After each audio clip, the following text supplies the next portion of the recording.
Welcome to the new season of the Live Your Spa Life show. The SPA and Spa Life stands for Seek Power Always, that divine power within you to do what you're here to do.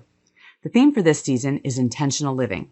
Amazing people like you share ways to live by design and with purpose to ensure that this short ride of life occurs with choice, physically, financially, spiritually, and in your relationships to create a world-class life.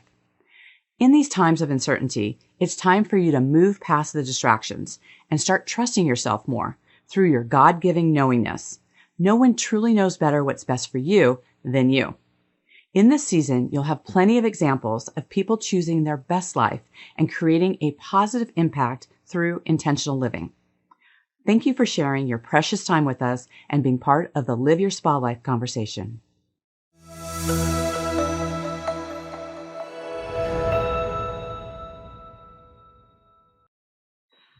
With us today is Rose Ann Forte, an alcohol-free coach, a positive intelligence coach, and an international best-selling author of a daily devotional called The Plans He Has for Me. She helps people put alcohol to the side for 12 consecutive weeks by educating them with the scientific principles behind excessive alcohol use. The Plans He Has for Me is a 12-week focused devotional for those who want to rid themselves of the psychological slavery of their alcohol habit. Rose Ann, welcome to the show. Diane, thanks so much for having me. I really appreciate being here. Oh, you got it. You know, you've mentioned before about drinking isn't a character flaw, that it's a neurological habit. Can you expand a little bit about that? Yeah, and this is something I've learned over the past few years. I think when we kind of get stuck in what society tells us that we should be doing with respect to alcohol, like I used it all the reasons that society says you should, right? Whether it's fitting in or having fun or romanticism, de-stressing, checking out, you just look at our commercials or the TV shows, So I used it for all the reasons that society says you should use it. So when I started seeing these negative effects come, I'm a go-getter, right? I get things done. I was a successful executive and I put my mind to something, I get it done. And then all of a sudden you're like, this isn't working out for me. I'm losing some productivity. I'm gaining weight. I'm losing my motivation. I'm kind of saying things maybe I shouldn't be saying or doing things I shouldn't be doing. And you want to stop. And then you go like, why can't I stop? It's tough.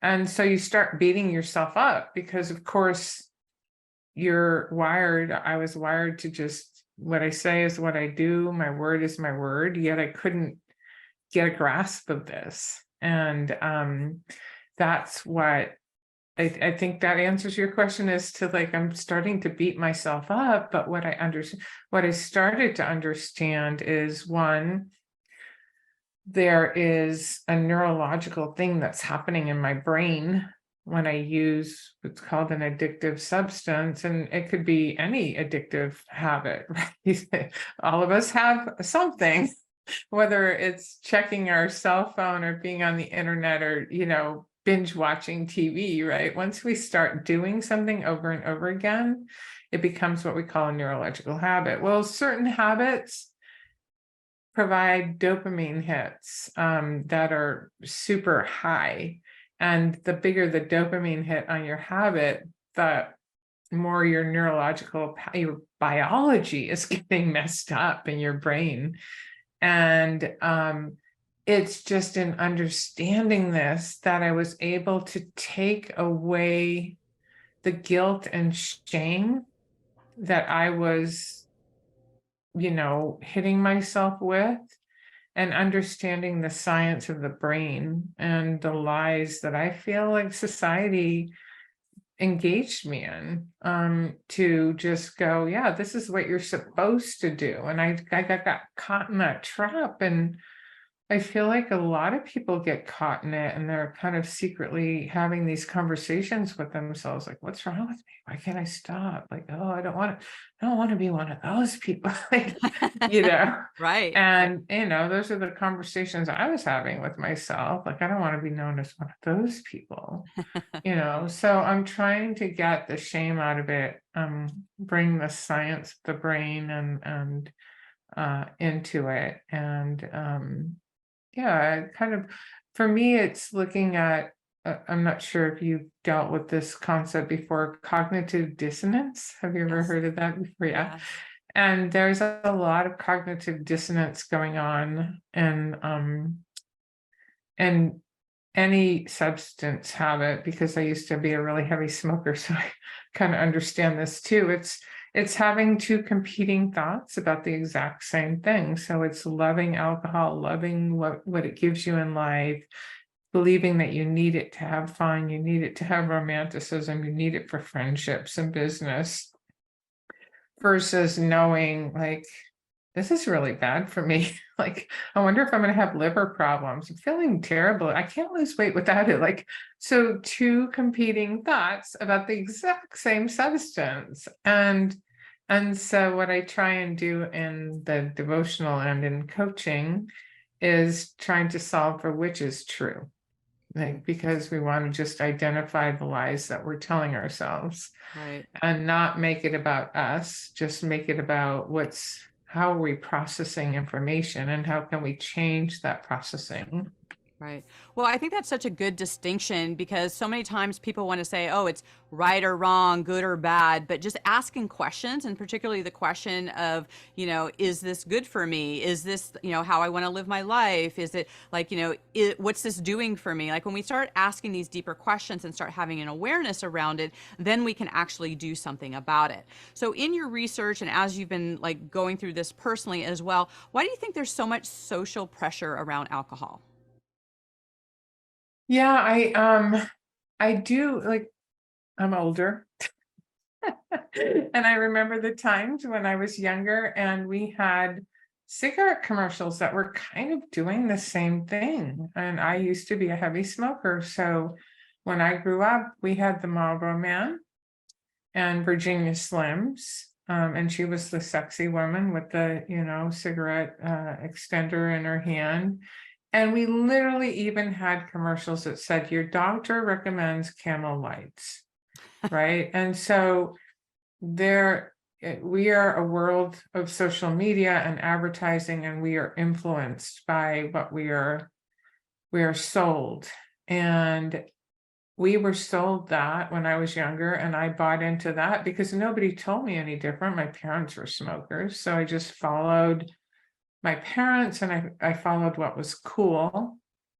And I kind of think the same thing is happening with alcohol. And I do believe there's a recognition, because I am following the science. I am connected with National Institute of Health. And if you don't mind, I'd like to share some statistics that are frightening and staggering, about where alcohol is going, especially since COVID, because COVID created this environment where we could deal with our stress in secret, like, Right. and Right. work and take the drink and go, and so people came out of that. And of course it became one of the necessities. Liquor stores were necessities, churches weren't, but liquor stores were. And yeah, but what was I going to say? So some of the statistics that I've been finding, alcohol usage contributes to 8 different forms of cancer, including breast cancer. And we all are affected by somebody who has been diagnosed with cancer. It's kind of hard to avoid that. But let's just notice that doctors do recommend that you give up alcohol where cancer is involved. It's been noted that it's a worldwide problem. They say 9% has some form of AUD. Now, let me just round, because I'm an accountant by trade, like that's 10%, 1 in every 10. So the thing is, if it's not you, you have 10 people in your life, family, friends, that somehow is secretly suffering with this, right? Mhm. It is the leading, well, no, okay. If I take ages between 20 and 49, 1 in 5 deaths are alcohol related. That's 20% of deaths. That's preventable death, Right. right? The prediction for cirrhosis of the liver is anticipated to triple due to alcohol, by the way, triple by the year 2030. That's only 7 years away. It sounds far away, but and the problem with the liver disease is you don't know that your liver is failing you until it's kind of too late. You start getting these symptoms. Mm-hmm. And I just think there is a recognition by the science, by the medical industry, by the National Institute of Health. Luckily, our younger ones are noticing and wanting different alternatives to alcohol. They've seen what their parents are doing. They're like, I don't want that. And for the first time ever, our Super Bowl, Heineken did a alcohol-free commercial. And that really does show that it's tipping. It's tipping, like I brought up the cigarettes, it's tipping because too many people are being affected by it negatively. I actually ran across an ER doctor. I didn't know he was an ER doctor when I talked to him. I was in the cafe at church on a Sunday. My book is sold there. Somebody I was sitting with said, hey, she's an author, and he's like, oh, what's your book about? And we just started talking, and he's like, why this approach? Why do you do that? Da, da, da. He ended up getting a book, and he said, I'm an ER doctor. 70% of what I see in the emergency room is alcohol related. I went, what? Like, what? Yeah. And so if you kind of take all the categories, right, whether it be car accidents, suicides, domestic violence, alcohol contributing to fights, stupid things. I've been told things by nurses where kids who'll be drunk and they're doing a backflip in a baby pool of water, and they break their back. I mean, yeah, it's very far reaching, the different things that people don't really realize about that, and it's important for people to look at the levels of that. And I love how you talk about, just the advertising, right? We're talking about whether it's big pharma who's putting a lot of money towards people taking drugs that are experimental, that, have all these side effects. I mean, anybody watches a pharmaceutical commercial, I mean, the part at the end where they say all the side effects is longer than the commercial itself, but but it's done in a pretty setting, and it makes people feel like maybe this will help me. And that similar thing happened, with alcohol, right? Where you're seeing all this, like, this is how you have fun, or this is, what it looks like. And so people are starting to peel behind and looking at the stats that you're talking about to see that, we can make better choices in our life. And one of the things is that if you look at alcohol, the breakdown of it is sugar. And we know the correlation of sugar and cancer. So, when we're making a choice, and it comes to degrees of that, right? I mean, whether or not someone chooses to not have it at all or to do it in moderation, it's important for people to know, hey, there are hidden addictions in this. These are things that affect your life. These are, behavioral changes. There's so many different things that come into play with that we want to be able to look at things like your experience and your book as resources for people to start unpacking this and being able to look at that. And with that being said, why 12 weeks? Yeah, thank you for asking that, because it's completely different than a lot of, at least the faith-based programs out there, and this is faith-based, but a lot of the people, when they feel that they have an alcohol problem, they'll go into a program that says, this is really a problem, you need to quit forever. I am definitely trying to be an alternative to the AA narrative. AA works. It's worked. It's saved 1 million lives. So I don't want to diss that, but I was a person that wasn't going to, participate there because I didn't want to call myself a name. And I didn't want to be labeled. I don't want to be like, oh, you're one of those. Can I drink in front of you? Like, oh, is it okay? And my understanding of AA is once you go, you've got to go forever.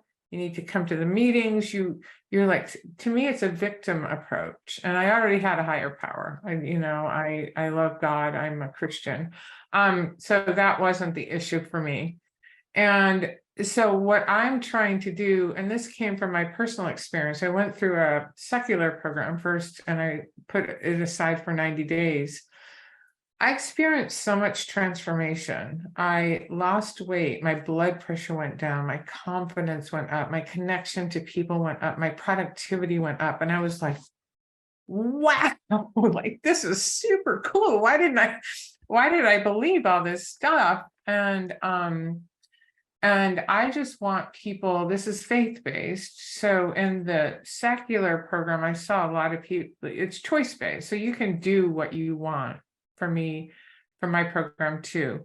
Give me 12 weeks, and on week 13, you get to choose. So it's empowerment-based, not victim-based. And what I want to see is so much transformation to somebody who you want to be, who you want to see. Because a lot of times when we're overusing or abusing alcohol, we've stolen some things from our life. We know we're capable of more. We know we're capable of better. And I want to, as the faith-based thing, I want to say God has a much better plan for you than what you're living today. And so I want people to document and see the progression as they, just challenge themselves for that time frame. And then they get to choose. So that's one of the biggest differences. The other one is it's faith-based. And so it's a daily devotional. It's spending every day with God. And I believe instead of spending every day in a meeting, talking about how drinking is tempting you, is spending every day with God and seeing what's possible, in your life, if you put it to the side, and the light that you can share and the gifts that you can find again that you weren't practicing because you were drinking instead, so that's a big thing. And forgiveness is a big approach in here too, because a lot of people engage in substances because they feel like they've done something that they can't forgive themselves for, or somebody's done something to them that they're unable to forgive. And when we focus on the things of the past without a mechanism to kind of wipe the slate clean, because that's what forgiveness does, it wipes the slate clean, so you don't have to look in the rearview mirror, you can look forward. It's freedom. It's freedom from our past. And so those are the primary differences. Yeah, I love that. You refer a lot about one of my favorite Bible verses is Romans 12:2, about being transformed by the renewing of your mind, right? And that's the difference in having a faith walk and having a personal relationship with God. I think that you can separate out a lot of times. People are turned off by religions because a lot of ways it's become very business, but no one can take you and separate you from your personal relationship. And that's one of the things we talk about here in SPAlife, and the acronym Seek Power Always. It's that divine power within you. Like, we have that with us. That's part of us being human, is, having a spiritual being, having a human experience. We can tap into that spirituality of ourself and have so much empowerment when we allow that to be within us. And there is an aspect of faith that we create in our life when we are open to having that allows us to not walk it alone, right? To know that we're here for bigger purposes, we're being, led in many different ways. And I think making that distinction is really powerful. And I agree with you in terms of, there's so many programs where you aren't renewing and becoming that better person. You're kind of still stuck in the shame of that, and the labeling that can go around that doesn't allow that full forgiveness for you to step into a new way of being. So I love the distinction that you have in that. Yeah, and I appreciate so much that you bring up Romans 12 too, because I want to share with something. So Romans was written between AD 57 and 60, I think, if I've got that right. And so God wrote it first, is what I'm trying to say. You can renew your mind. Yet, I believe when AA was started, I think that was in the 30s, right? We Wow. thought that once you had an addiction and you became an alcoholic, you have an alcoholic brain and a disease, and you were stuck with it for the rest of your life. And it wasn't till like 1960, around the 60s, that's 1900 years later after God wrote it, that this concept of neuroplasticity came around, which means that you can rewire your brain. You can renew your mind. And I always tell people, I just started speaking in public about this, but I had a very sick brain. I had gotten to a point where I was diagnosed with, I didn't even know this existed, major depressive disorder, not just depressed, like major depressive disorder. Like I used to pray like, okay, God, I'm kind of done here. If I get hit by the proverbial bus, I'm good. I'm good. And I am sure that my brain's MRI, there were lots of things not lighting up, versus today, I'm completely transformed person. My mind is renewed. I know my neural pathways look different, and I want an MRI of my brain today because I know it's lighting up in areas that it never lit up in. And Right. so my point, as you bring up Romans 12 too, is to say, God told us 1900 years ago that we can renew our mind, and just by practicing and staying the course, and and believing there's a better plan. Right. Well, it's interesting because when you're in it, you don't necessarily see the big picture, right? You don't see all the things, that whole forest before the trees, where you're just not seeing the nuances of that, and being able to step into that and be able to see that, we do have a lot more options. There are a lot of things that we can do. I mean, literally, if we would claim, this one aspect like alcohol, like I am this, right? You could say like, I am a sugar this, I am a person who doesn't go to the gym, or, and even the word depression is something that people, when they're in it, don't necessarily see a way out of it. But we can Mhm. break down all of these things. And, when we look at depression, even the word depression is you are you are pressing down emotion, right? Something Mm. that's going on in your life that you want to hold down. And we know, like when you hold the proverbial, ball underwater, it's going to pop up at some time. So when we have an opportunity through the help of God, through the help of community, through,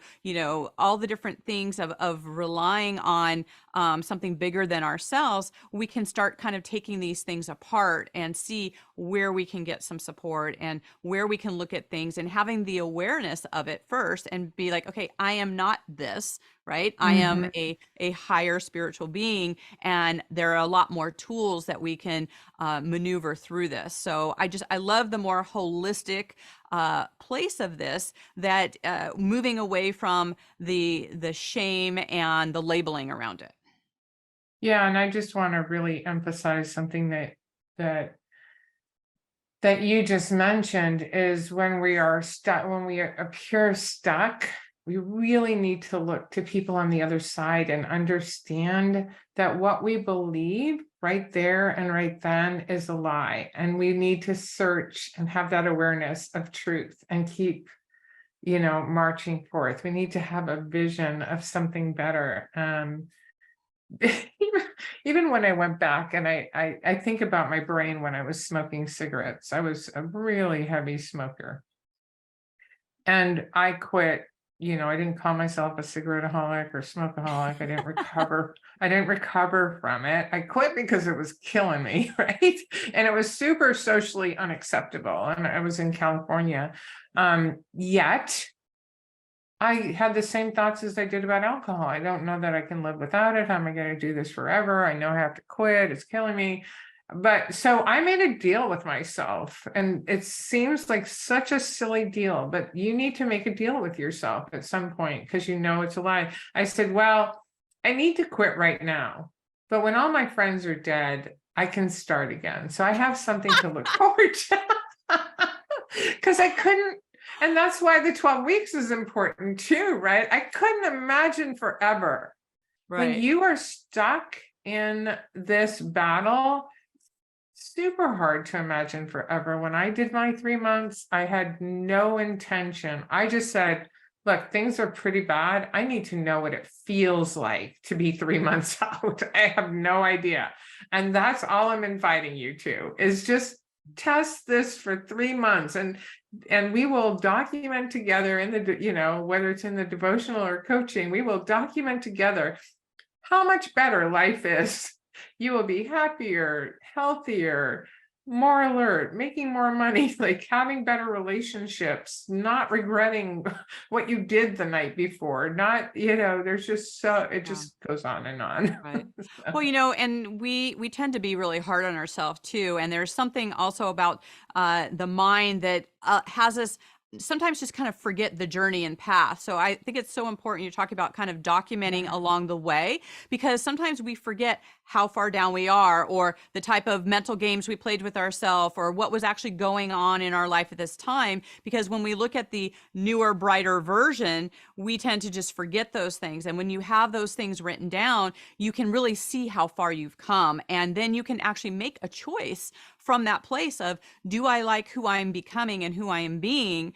And what are some of the things that I did overcome? Because it's important for us in our well-being and how we look at life, of, that we can do hard things, right? That we can overcome things. And to see that path allows us to be able to look back and go, here's evidence that I can do these kind of things. And then you can use that to overcome other things, right? To look at other things that are going on in your life. It's like how you do one thing is how you do anything. And so that is a really important distinction. And, as we're creating the life that we want to live, actually, one of the questions I love asking my guests is that, we live differently in our bedroom, our living room, or our kitchen. So what's your favorite room in your home and why?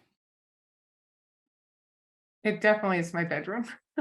I love my comfy bed. And when I wake up in the morning, I really have a practice of spending time with God and praying, and just, considering, being grateful for the things in my life, asking God, like, what's next, God, and being excited about the day. And I kind of end the day that way too. I just in gratitude and reflection, and like you're talking about, that awareness.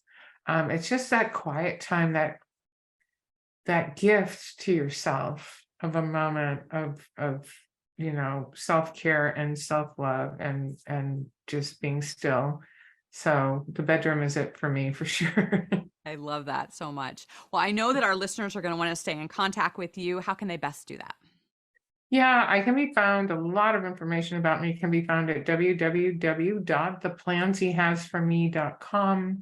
You can buy the Daily Devotional there. You can access my free resource called Freedom from Alcohol, which helps you identify the 5 foundational principles to just get rid of what I call the psychological slavery of your alcohol habit. So lots of stuff available there. Great. I love that. Now, as you know, our theme for this season is intentional living. So in what ways are you living an intentional life today? For me, it is purpose-driven, right? The blinds were shut, the darkness was there, right? The blinds are open, the light is there, the purpose is there. We talked about this before we came on.